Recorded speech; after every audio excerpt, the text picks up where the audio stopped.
Alrighty guys, welcome to the first episode of a new series. It's going to be a FIFA 15 Road to Glory. Yes, so that's how it's going to be. I did a little bit of a one in the FIFA 14. It didn't work out too well because I got a little bit bored of it. I tend to get a little bit bored in all of my series and never seem to continue uploading them. But hopefully with this one, it should be a lot of fun. Now, what the idea of this season is we're going to upgrade players every couple of divisions. So we're going to start with some non-rare silvers and then upgrade to rare silvers, non-rare golds, rare golds, and then if possible informs and legends as we get along. Now, the whole point of this team was to base it around one player, and no, the last time I did in FIFA 14 I based it around Del Piero at Cam, and he was pretty fun, fairly slow but good shooting and stuff like that, not quite as fun to use.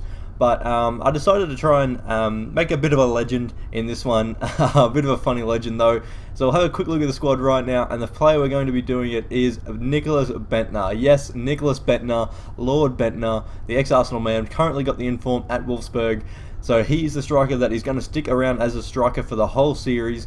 And as you can see with all my players, you can see with Bendtner here, I've got, they haven't scored any other goals or played any other games for any other clubs, which is awesome. So that's going to be the same for all of our players. So right at the end of the series, if we actually get to Division 1, we'll be able to see all the players, all their stats and all that sort of stuff. Now, we'll quickly get into the team right now. So the goalkeeper, obviously for Divisions 10 and 9, we're going to be using non-rare silvers.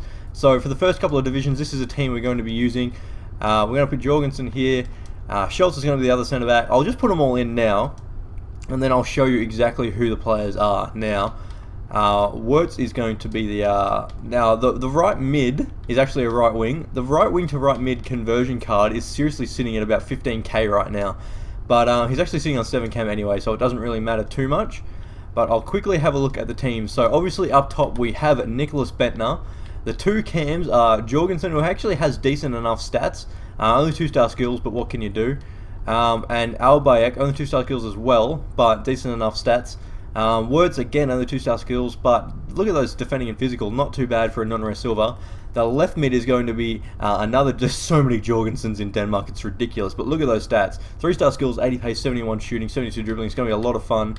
And on the right we've got Kasper Kusk, 3-star skills, 80 pace, 75 dribbling, not too bad at all. Now the defense, all these players are actually fairly good. So Ankerson, the right back, is very solid, good pace, not the best defending or anything like that, but decent enough shooting and passing and stuff like that, so he might be a very good attacking fullback.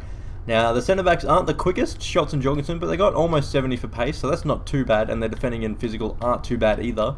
And the left-back is Boyleson. Now, he's actually the only left-back that Denmark have. There's no other ones higher than him anyway, so he's going to be the left-back for the whole series, which is awesome.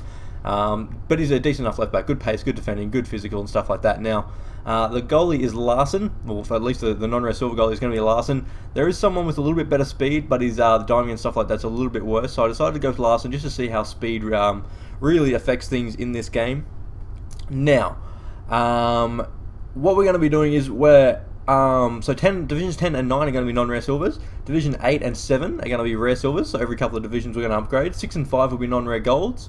4 and 3 will be rare golds. And then if we get to Division 2 and 1, if possible, we're going to get some legends and informs. So obviously with Denmark, you'll know who the players are that will be legends or informs. Even if you looked them up, you'd be able to tell who the rare golds and stuff like that are.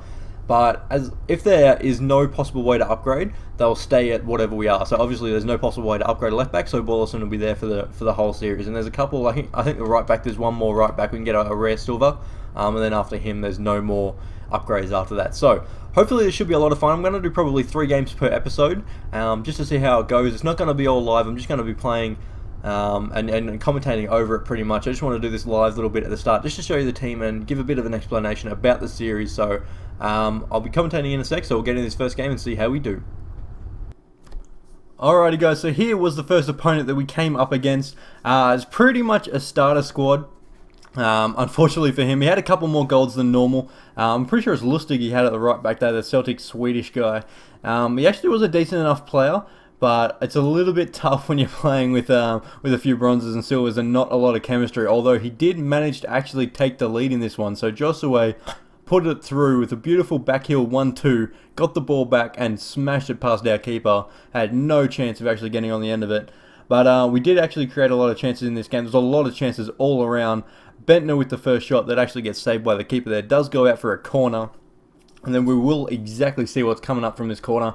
It was a bit of a scrappy end to this play, but luckily we were just onside. A nice ball played up through. It was actually meant to be a shot.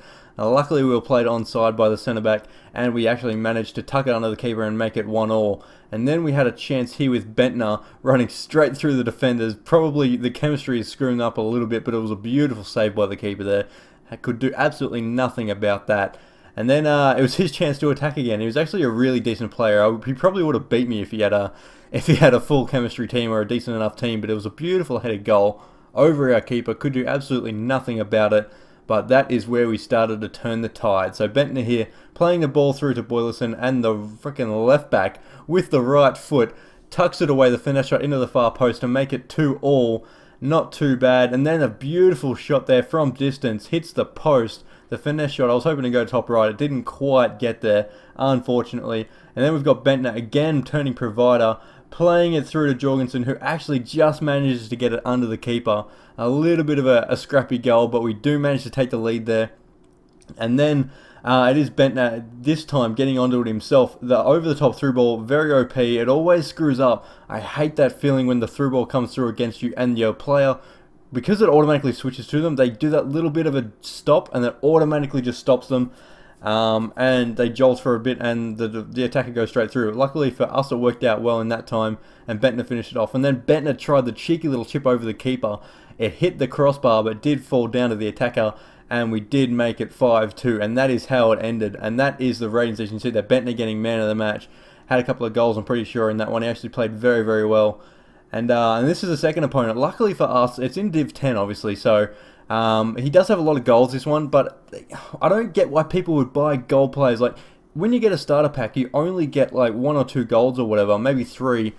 But why wouldn't you buy, like when you buy golds, why wouldn't you get them and try and get chemistry and stuff like that? I just don't understand it. It just makes absolutely no sense to me. But anyway, the first chance actually comes right off the kickoff, and Bendtner with a roulette, a little fake shot, and smashes it home into the first minute, 1-0. Absolutely crazy. And then not too long after that, Wirtz doing some beautiful work, playing it through to Jorgensen. I don't know how the keeper didn't actually manage to get there. He came out really early, and Jorgensen just managed to tuck it straight under him. And then this guy had a bit of a screw up from a goal kick. Bendtner with a little bit of a ball roll. The shot does get saved, but unfortunately that was pretty much the end of that guy. After the humiliation of getting that goal almost conceded there, he decided to rage quit. So not too bad for us, really. It'll be 2 wins in 2 games, a 5-2 and a 2-0 rage quit. Very, very well done in our first couple of games in Div 10. So it's a beautiful start to the series. And in this one, again, so obviously Ben Arthur is not going to be a starter, or maybe, I'm not sure, I've never seen a rare gold starter. I suppose he's at least trying to link him up there with, I think it's Fletcher in the middle there. I'm trying to think of what it is. I'm watching this on a very small screen, so I'm trying to watch it and, try and get the names right and everything. But Bendtner, I don't know how he keeps on to this. It was ridiculous. And it's a little bit of a trampy goal, and it was a beautiful finish, to be fair, on the underside of the post. I actually accidentally cut out this little bit, but it does actually use the goal line technology, but it actually shows that the ball wasn't like 100% over the line. It was like this small speck of white that wasn't quite over it, but what can you do? Then Wirtz has a shot, hits the post, and then Bendtner has the follow-up shot, hits the crossbar. Absolutely ridiculous stuff. We almost made it 2-0, but we could not quite do it. And then Bendtner smashing him stuff through. He's a big boy, Bendtner, very strong, and he's just like a steam train when he runs at people. And he did manage to finesse that into the far corner to make it 2-0. They did get a goal back, however, to make it 2-1 in the 75th minute. It was a beautiful through ball through. I could do absolutely nothing about it. But then Bendtner gets on the end of this one. And look at the absolute strength. Can absolutely not stop him. I'm talking like a retard right now. But that's how it ended. So Bendtner uses his strength to muscle off the centre back, make it 3-1, and that is the end of this one. So I hope you guys are enjoying this this series. It's a little bit of fun, something different, and 3 goals from 3 wins from 3 games. Sorry, is absolutely amazing, with a rage quit in there as well, which is awesome. So hopefully we can advance on, get one more win, and get out of Division 10 with the winning the trophy. That'd be absolutely amazing. That'll be in the next episode to see if we can do that. And then hopefully we can advance on out of that and, get to Division 8 and start using some rare silvers and stuff like that. So I hope you guys have enjoyed this one. I've been Vio, and peace.